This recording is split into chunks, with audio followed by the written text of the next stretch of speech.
Hello everyone, welcome to another video of this course. In this video, we shall be talking about spacing. Consistency plays a key role in UI design. So, when you are designing, you need to measure everything and keep it consistent. As a designer, spacing is up to you, but once you set it, you need to use the same spacing patterns to your design.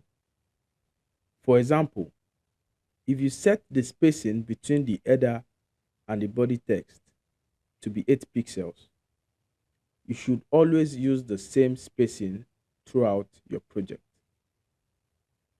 As you can see in the picture on the right, all the spacing has been measured accurately and it makes the design clearer.